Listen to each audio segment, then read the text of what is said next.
Hello guys. आज हम लाए हैं संज्ञा। संज्ञा क्या होती है आइए जानते हैं।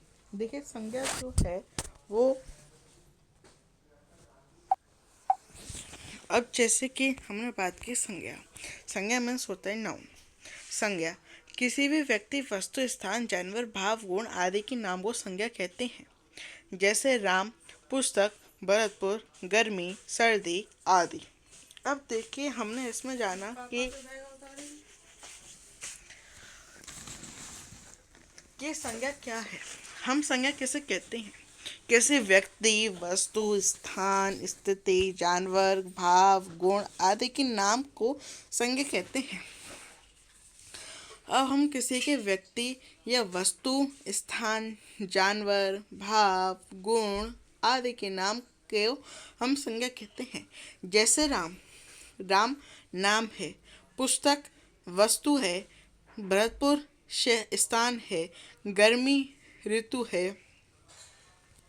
इस प्रकार से अब हम बात करें संज्ञा के भेद, मीन्स काइंड्स ऑफ नाउन।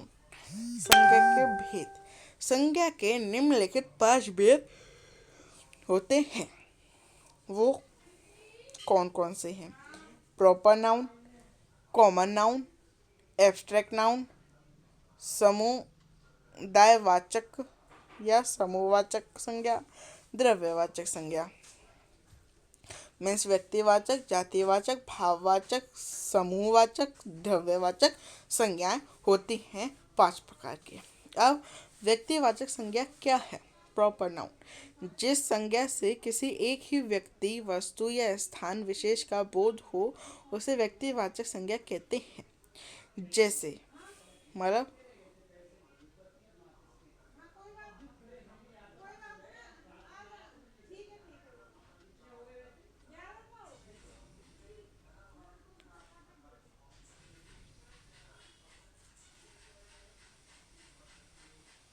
देखिए, जैसे कि ये कह रहा है जिस संज्ञा से किसी एक ही व्यक्ति, वस्तु या स्थान का विशेष का बोध हो उसे व्यक्तिवाचक संज्ञा कहते हैं।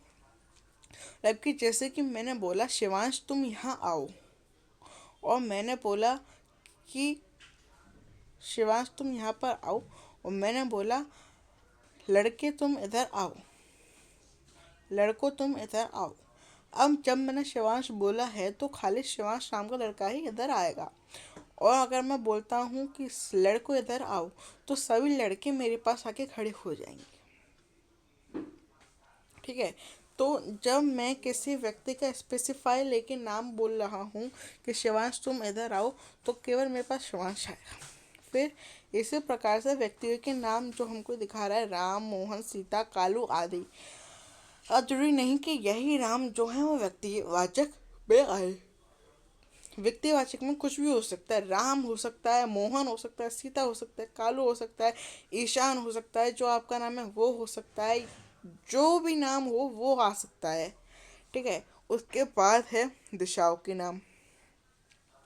पूर्व, पश्चिम, उत्तर, दक्षिण। अब ये 4 दिशाएं हैं। इन 4 दिशाओं के नाम हो गए पूर्व, पश्चिम, उत्तर, दक्षिण। ये 4 दिशाएं जो हैं ये इनके नाम हो गए। फिर उसके बाद देशों के नाम। भारत, चीन, जापान, अमेरिका और आपके रशिया, रूस, Korea, north Korea, south Korea, मतलब जितने भी देश हैं वो सब हो गए। फिर राष्ट्रीय जातियाँ, जैसे कि भारतीय, चीनी, जापानी, रूसी और कोरियन। इस प्रकार से इनके जातियों के नाम हो गए। फिर नदियों के नाम कि गंगा, यमुना, कावेरी, घाघरा, गोदावरी, चंबल। इस प्रकार से नदियों के नाम हो गए। समुद्रों के नाम अरब सागर, प्रशांत महासागर। पर्वतों के नाम अरावली, हिमालय, विंध्याचल। और नगरों के नाम जयपुर, अजमेर, पटना, दिल्ली, कोटा, मथुरा, वृंदावन। इस प्रकार से समाचार पत्रों के नाम राजस्थान पत्रिका, दैनिक भास्कर, हिंदुस्तान टाइम्स। फिर पुस्तकों के नाम रामायण, रजत रंगिनी, मेघदूत, दिनों के नाम सोमवार, मंगलवार, बुधवार, गुरुवार, शुक्रवार, शनिवार। इस प्रकार से महीनों के नाम जनवरी, फरवरी, मार्च, फाल्गुन, चैत और मास। इस प्रकार से ग्रह नक्षत्र के नाम पृथ्वी, सूर्य, चंद्रमा, शनि, सोम, मंगल। इस प्रकार से त्योहारों के नाम होली, दिवाली, ईद और वो क्रिसमस। इस प्रकार से फिर आते हैं हम जातिवाचक संज्ञा पर, जिसे बोलते हैं हम कॉमन नाउन। जो संज्ञा शब्द किसी एक ही प्रकार के व्यक्ति या वस्तु का बोध कराते हैं उन्हें जातिवाचक संज्ञा कहते हैं। जैसे मनुष्य, पहाड़, नदी, भाई, बहन, मामा, चाचा, बेटा, बेटी, पिता, मंत्री, पंडित, जुलाहा, बाबू, प्रोफेसर, शिक्षक, कवि, लेखक, पुस्तक, घोड़ा, गाय, कौआ, तोता, मोर, कुर्सी, मेज, आम, शीशम, तूफान, बिजली, वर्षा, भूकंप, फूल आदि। अब देखिए, हम किसी से बोलें कि ए लड़के तुम इधर आओ। अब उसके पास जितने भी लड़के होंगे, हम बोलें कि ए लड़के तुम इधर आओ, तो खाली शायद लड़के ही इधर आएंगे। अब फिर मैं बोलूं कि राम नाम का जो लड़का है वो इधर आए, तो केवल जिसका नाम राम होगा वही इधर आके खड़ा होगा, बाकी सारे अपनी जगह पर ही स्थित रहेंगे। ठीक है। फिर आते हैं भाववाचक संज्ञा, जिसको हम बोलते हैं एब्स्ट्रैक्ट नाउन। जिन संज्ञा शब्दों से किसी व्यक्ति, वस्तु और स्थान के गुण, दोष, धर्म, अवस्था और भाव आदि का बोध हो उन्हें भाववाचक संज्ञा कहते हैं। धर्म, गुण, अर्थ, भाव, पर्यायवाची शब्द हैं, जैसे लंबाई, बुढ़ापा, नम्रता, मिठास, क्रोध, शत्रुता, दया, करुणा आदि। फिर समूहवाचक संज्ञा कलेक्टिव नाउन, जिन संज्ञा शब्दों से व्यक्तियों या वस्तुओं के समूह का बोध हो उन्हें समूहवाचक संज्ञा कहते हैं। जैसे सभा, सेना, दल, संघ, कुंज, कक्षा, संसद, भीड़, टोली, मंडली आदि। फिर द्रव्यवाचक संज्ञा मटेरियल नाउन, जिस संज्ञा से नापतोल वाली वस्तुओं का बोध हो उन्हें द्रव्यवाचक संज्ञा कहती है। जैसे सोना, चांदी, लोहा, दूध, पानी, घी, तेल, मिट्टी, फल, अनाज आदि। भाववाचक संज्ञा बनाना, जातिवाचक संज्ञा सर्वनाम, विशेषण एवं क्रिया शब्दों से भाववाचक संज्ञा शब्द बनाए जाते हैं।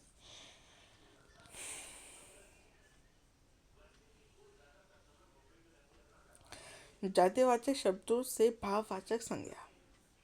जातिवाचक संज्ञा बूढ़ा और भाववाचक संज्ञा बुढ़ा।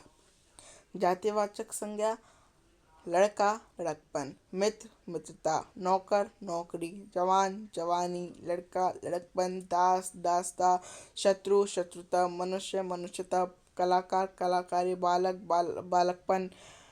फिर सर्वनाम शब्दों से भाववाचक संज्ञा बनाना। सर्व, सर्वस्व, निज, निजत्व, निजता, स्व, स्वतत्व, पराया, परायापन, अपना, अपनत्व, अपनापन, ममता, ममत्व। फिर विशेषण शब्दों से भाववाचक संज्ञा बनाना। जैसे विशेषण भाववाचक संज्ञा, विशेषण है लाल, सुंदर, सफेद, चंचल, और इसके भाववाचक है ललिमा, सुंदरता, सफेद, चंचलता। ठीक है। जैसे लाल का हो गया लालिमा, सुंदर का हो गया सुंदरता, सफ़ेद का हो गया सफ़ेदी, चंचल का हो गया चंचलता, काला का हो गया कालिमा, हरा का हो गया हरियाली, चतुर का हो गया चतुरता, चतुराई, विनम्र का हो गया विनम्रता, मोटा, मोटापा, मीठा, मिठास, स्वस्थ, स्वास्थ्य, सर्द, सर्दी, थकान, थकावट, मन। फिर है क्रिया शब्दों से भाववाचक संज्ञा बनाना। जैसे थकना, थकावट, मारना, मार, जीतना, जीत, चुनना, चुनाव, सजाना, सजावट, हंसना, हंसी, भूलना, भूल, दौड़ना, दौड़, खेलना, खेल, उड़ान, उड़ान, उड़ना, उड़ान। फिर संज्ञाओं का प्रयोग, यूज ऑफ नाउन। वाक्य में प्रयुक्त संज्ञा कभी कभी व्यक्तिवाचक होते हुए भी जातिवाचक के रूप में प्रयुक्त होती है और कभी कभी जातिवाचक संज्ञा व्यक्तिवाचक संज्ञा के रूप में प्रयुक्त होती है। जैसे व्यक्तिवाचक संज्ञा जातिवाचक संज्ञा के रूप में, अब तो पूरे विभीषण निकले। यहाँ विभीषण शब्द व्यक्तिवाचक होते हुए भी जातिवाचक संज्ञा के रूप में प्रयुक्त हुआ है। इसी प्रकार आप कलयुग के भीम हो, जातिवाचक संज्ञा व्यक्तिवाचक के रूप में। पंडित जी को कौन नहीं जानता, यहाँ पंडित शब्द जातिवाचक होते हुए भी व्यक्तिवाचक के रूप में प्रयुक्त हुआ है। इसी प्रकार दाऊ से कृष्ण के भाई बलराम का गोस्वामी से तुलसीदास का बोध होता है। अतः ये जातिवाचक संज्ञाएं व्यक्तिवाचक संज्ञाएं बनकर प्रयुक्त हुई हैं। और देखिए ये अभ्यास कार्य है। बहुविकल्पीय प्रश्न। किसी व्यक्ति वस्तु स्थान के नाम को कहते हैं लिंग, वचन, संज्ञा, सर्वनाम। तो इसमें से जो सही आंसर है वो है संज्ञा। फिर है मीठा शब्द से बनने वाली भाववाचक संज्ञा क्या है? इसका है मिठास। फिर है संज्ञा के कुल कितने भेद होते हैं? इसका आंसर है 5। अब हम आगे चले तो विशिष्ट स्थानों के नामों को संज्ञा किस भेद के अंतर्गत रखा जाता है?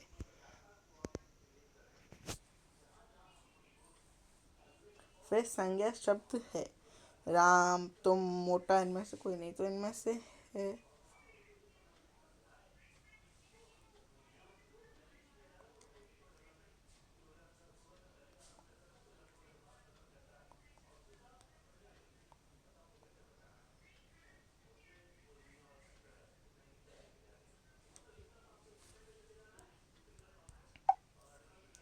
फिर रिक्त स्थानों की पूर्ति कीजिए। दिशाओं के नाम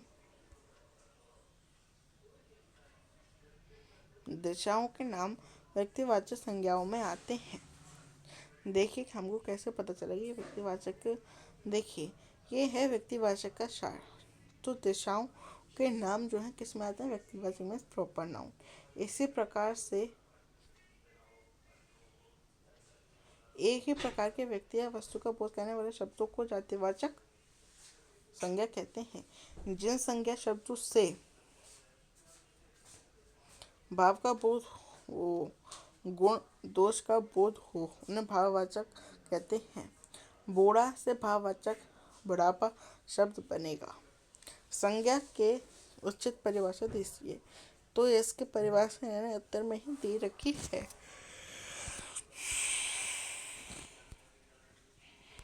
अब जो हम बात करने जा रहे हैं वो है चैप्टर 2 मीन्स लिंग। संज्ञा के 3 विकार होते हैं लिंग, वचन, कारक। लिंग जो अब हम पढ़ने जा रहे हैं, शब्द के जिस रूप से व्यक्ति, वस्तु या प्राणी के स्त्री या पुरुषवाचक होने का बोध होता है उसे लिंग कहते हैं। लिंग का अर्थ होता है चिन्ह। हिंदी में लिंग मीन्स काइंड्स ऑफ जेंडर 2 हैं। पुल्लिंग, स्त्रीलिंग मीन्स मस्कुलिन जेंडर और फेमाइन जेंडर। उपयुक्त शब्द पुरुष वर्ग का बोध कराते हैं, इन्हें पुल्लिंग कहते हैं। सीता, लड़की, रानी, घोड़ी, हथनी, सिंगनी, बकरी आदि। और राम, लड़का, राजा, घोड़ा, हाथी, सिंह, बकरा। लिंग की पहचान तथा परिवर्तन का सामान्य नियम। Identification of gender and simple rules. जिन शब्दों के अंत में आ, पा या पन रहता है वे प्राय पुल्लिंग होते हैं, जैसे खाना, गाना, बुढ़ापा, मोटापन, बचपन आदि। उपवाद, जटा, जरा, माला आदि शब्द स्त्रीलिंग हैं। जिन शब्दों के अंत में ई या वट या हट होता है वह प्राय स्त्रीलिंग होते हैं, जैसे लड़की लड़की, नदी कुटिया, मिलावट,